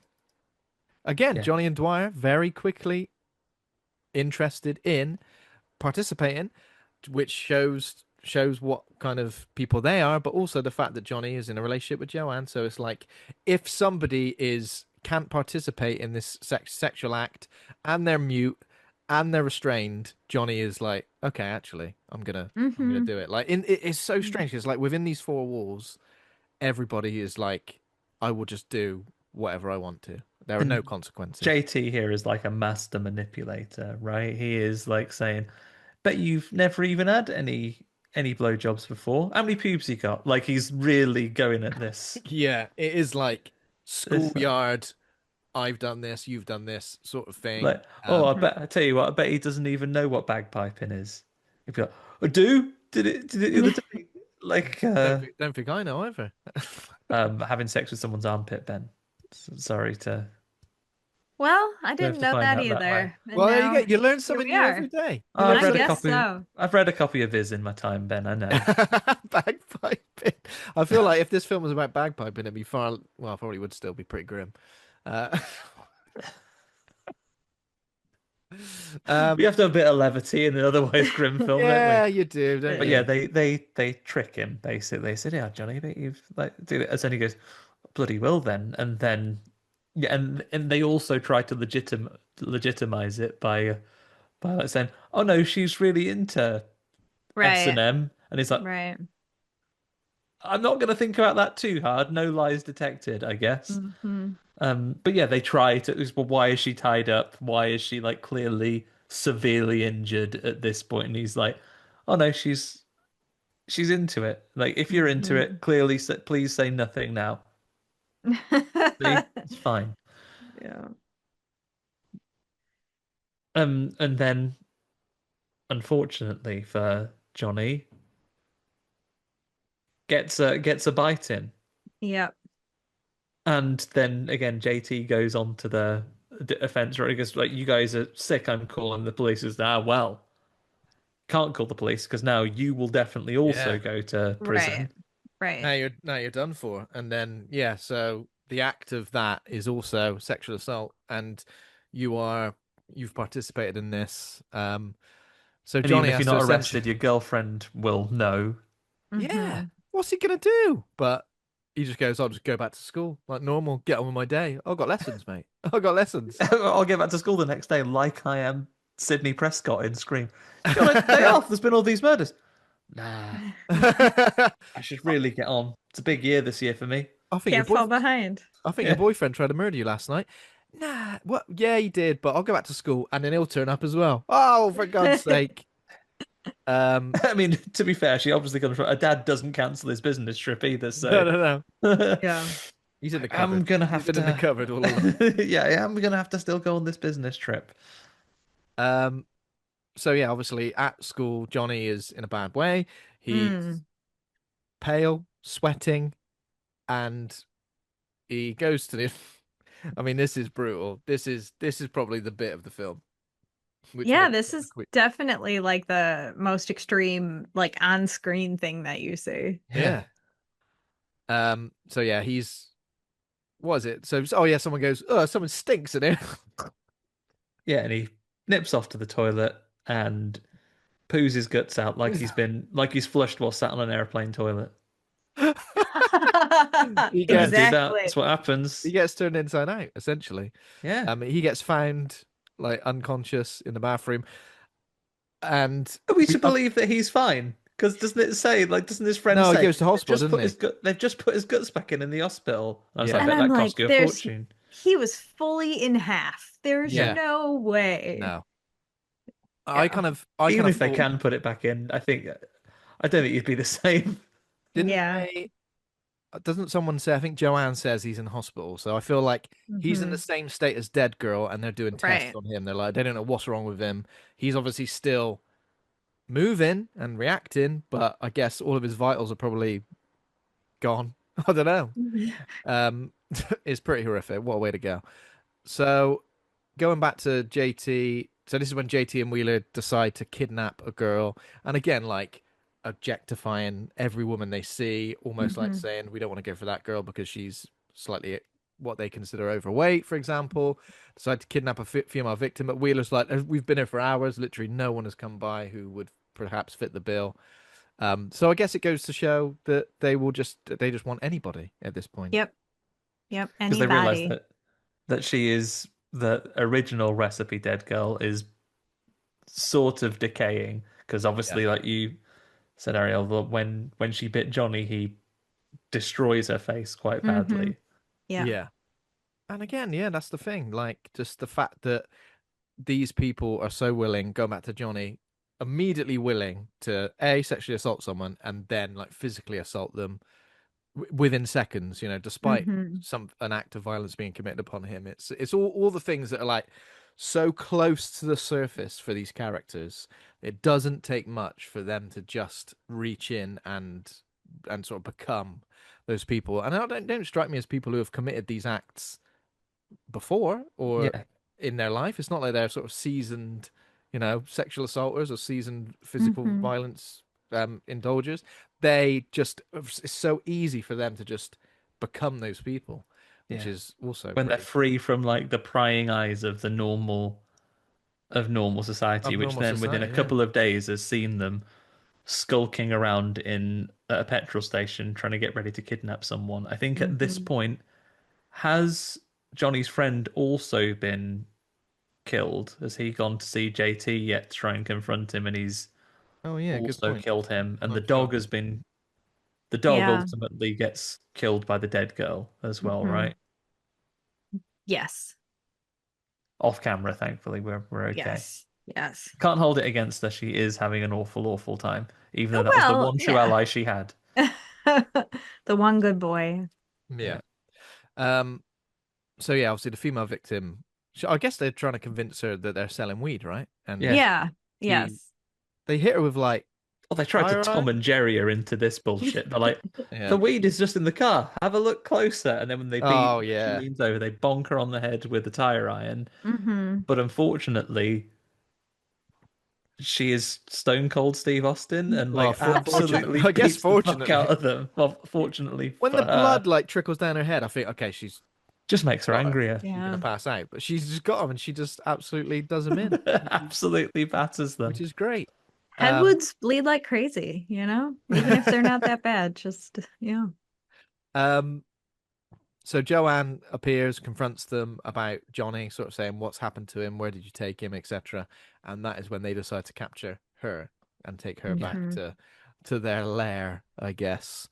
Um, I think around about this point, Ricky's still intending to free the dead girl. He heads to the basement. He's got a machete. Turns up with a machete. He Turns up obviously with a upgraded machete. from going to see that man that lent him a bolt cutters. There's a scene that's not in this where he goes and says, "Can you now lend me a machete, please?" Yeah. And that's when he goes there and finds Joanne and the dead girl tied up next to each other. Is this the first time we've seen Joanne sort of like off of the gurney, off of the bed as well? I guess it is, isn't it? Dead girl. Did I The say dead dead? girl? Yes. Yeah. Yeah. Yeah, it is. Yeah. So Joanne initially is like, she doesn't realize the dead girl's there, does she? Because there's a bit where they're She's talking. like, who is this? Who is this? She can like Yeah. feel behind her there's a Oh person. God, yeah. Yeah. Um, and JT's trying to convince Ricky to let the dead girl bite Joanne. Mm-hmm. And Wheeler's already like sort of touching Joanne as well. He's already sort of past the point. I don't think he truly cares if they've got a dead girl or not. He just wants to Yeah. continue to commit these acts. Um, which is when Ricky decides to defend Joanne by slicing off Wheeler's hand. Yeah. Yep. I think it's fair enough, isn't it? Yeah. Yep. Yeah, You answer unlucky Wheeler. yourself, Wheeler. Yeah. Well, and it's more ownership. Yeah. It's less about, hey, don't assault this person. It's more Joanne's For sure. mine. Yeah, you're correct. Sorry. Yeah, that's right. Yeah, she's mine. Yeah. Don't There are touch good her. reasons you could chop off Wheeler's hands and bad reasons, and he's chosen a bad Yeah, one. I It's think true. just have his hand off regardless. He deserves it.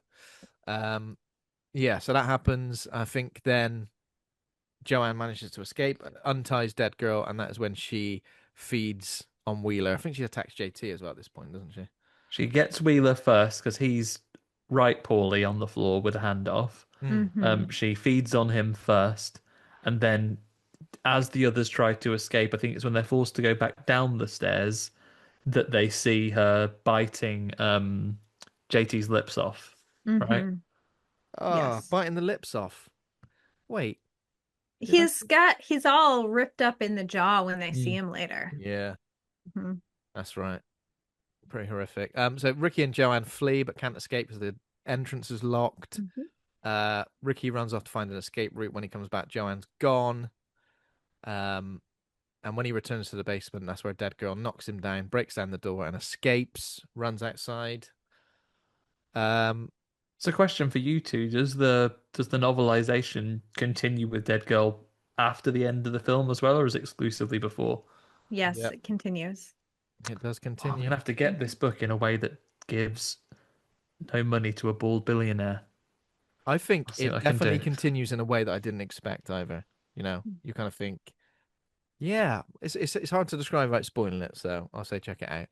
A way I wouldn't expect is that everything is just fine for her and she goes to Disneyland after this and has a Yeah, brilliant time. that's a brilliant time. So Just I shall goes look forward to that living being a Yes, normal. surprise. that's what happens. I think Oh, spoiled it. um so what happens that Ricky finds Joanne and he sees that JT has stabbed her in the back. Mhm. And this is when JT is urging Ricky to let him bite her so she will live undead. So let JT bite her so she will live Mhm. undead. Um, there's so many things going on here. So it's like Ricky's need to be a savior for Joanne, but also maintaining his ownership of her, and also still continuing to please JT and what he Mhm. wants in this situation. So he's like trying to maintain these relationships. I don't know. And Is there anything else? there's a moment where he says like, Joanne, I love you. He's like, I'm gonna get you out of here, I promise. I Mm. love you. And she says, grow up. Yeah. Um, and he's being absolutely ridiculous. He's living in a fantasy world where like he's gonna save her and then they're gonna be in love. And she's just like, that's not what's happening. Um, Mm. and that's when he's like, okay, well, I can't own you through this way I was trying to by being the romantic white knight. So I'm going to own you in the only other way that I can, which is turning you into a zombie. So, um, So is that he, act when she finally this final rejection, does that cement that now for Ricky? I guess it does. I think it does. Yeah. Which you could say that like maybe Joanne should have said something else, but also she's like bleeding out her back and like that's not the time to hit on someone. It's just like let a woman Declare your love. rest. It shouldn't be incumbent on her to spare his feelings at this When moment. when you also Exactly. also think of it from Joanne's point of view, imagine this whole film from Joanne's point of view. Like Mm-hmm. it's mad, really, isn't it? It's nuts. Yes. Like she goes from Yes. no to suddenly be in this situation and have Ricky talking the way he is ridiculous. It is Mm-hmm. absolutely ridiculous. Yep. Because that emotional weight that he has had, like it's not as if her boyfriend got in a fight with him because he was constantly declaring his love for her at school or anything Right. along these things. They used to be close friends. She probably has mildly fond memories of them growing up together of him, Mm-hmm. but I think even by her admission, they're not really friends anymore. Mm-hmm. Not as if they're still close. Mm. He's just someone who, she knows a bit better than a stranger that goes to her school. And Yeah. then before you know it, they're declaring that they love you after you've just found out zombies are a thing. Right. Yeah. And she doesn't know Ricky's involvement in this whole thing. For No. all she knows, he's been totally excited about it the whole time. And so she's like, I don't want to be any part of this. Mm. So he's living in his love story version of it. And then that doesn't work out for him. So he, Yeah. you know, There we go. that's So what he obviously, does. unfortunately, Joanne dies. She slowly dies. And then we get a scene a bit later. So Ricky's life has seemingly returned to normal, but not quite. Not I'd say quite. if they'd sprung Mhm. for Mr. Blue Sky on this one with him walking over the bridge, Yeah. lovely blue Mm. sky sunny day that he's walking along, and you could be forgiven for thinking maybe it has all gone all right for him, but unfortunately, Mhm. well, it has gone all right for him, I guess. Are we Yeah. to think that JT's down there as well? Do we think that? Is JT? Figured, yeah, he would Yeah, probably keep him as a pet. Yeah. and I assume they got rid of the others, like the other Yeah. lad that wasn't Johnny. I assume they just binned off. Yeah. I guess again it's Mhm. open to interpretation, isn't it? They ain't keeping Wheeler about there, are they? Come Oh on. no, not all hands off Wheeler. Um, so he returns to the asylum's basement where Joanne has transformed into a dead girl herself, and I guess we know exactly what's going on. Do we Yep. think that is Ricky just probably living out his fantasy with him in a relationship with her? Do you think he's continuing to have sex with her Well, she's potentially? dressed very differently. I imagine It's like that a those things are happening, but she is dressed in almost a bridal, like she's dressed in like Hmm. a white lace dress, and even the restraints that are keeping her tied up are, mm, they're lovely, Lacey. like dressing gown ropes. Effectively, Yes. it's like Yeah. that. He has dressed her in a certain way because notably, that is not the outfit she was wearing when Mm, she went Hmm. down there. Hmm. yeah. Yeah, I think he's absolutely using her body. He's just dressed it up in a way that's more appealing to him. more appealing to him and maybe like plays it down a bit. Like he knows he's doing Hmm. something deplorable, but if he dresses her in this way, it's He's kind of imagining there's some kind of romance to this. some kind of romance Right. going on, and like he's continuing to, it's yeah, it's pretty messed up. It approaches toxic masculinity and misogyny in so many different ways and directions that, yeah, it's a fascinating film. It's a fascinating film. Yes. Yes. And that's the end. So we've got to rate the film. It's a difficult one to rate. I know. It's not like we go, that was a riot. That was a blast. I had the best time watching that film. Such Yeah. a laugh. Such a laugh. It was such a laugh. So that would be A to F. Pluses and minuses are allowed. Mm. Rate good or rate bad. Ariel, how would you rate Dead Girl? Hmm. I'm gonna say B plus. Mhm. Gosh, I'm right between a B plus and an A minus, and I think I just got to go with B plus because I don't even really know why. Mm. It's a difficult one. I don't think it's one It you Gotta feel it is. out. kind of. Yeah. I don't think it's one you want to rewatch. I think a significant amount of time needs to go by where you're like, I kind of need a refresh of like the themes and everything like that. Mhm. But yeah, it's definitely not one you probably want to watch too regularly. I think I'm similar to you, Ariel. I think I was going to go for a B potentially, just because it feels a bit strange to rate it in the A's, even though it is a very well made film. It's very of its time Mhm. as well, and I think it Yes. stands the test of time too. It's not like Yes. we watch it and we go, bloody hell, 2008 was a crazy time. Right. It's still relevant. It's still relevant, exactly. Yeah, so I'll go for a B. How about you, Andy? I'm going to join you on a B then. Similar reasons, I think, especially having discussed it with the pair of you today. Um, there are some really important and very poignant themes still to this Mhm. day. Is it a pleasant watch? No. It's very unpleasant, but that is partially down to the accuracy and the metaphors that it draws, as well as Mhm. the subject matter just as read. Yeah. Really tightly done in terms of the way the characters work. It did grow on me fairly quickly. The first couple of minutes, my first few thoughts before I'd seen any of the film was, God damn it, JT is obnoxious. Um, and that leads into it, and then I was compelled by the way the rest of that film goes and seeing Ricky's struggles against it. So an Mhm. interesting film and a B from me. There we go. Good stuff. Okay, so thanks very much, Ariel, for joining us. Where can our listeners find you online? Keep up to speed with everything you're putting out on Millennial Nasties themed films, but also other things.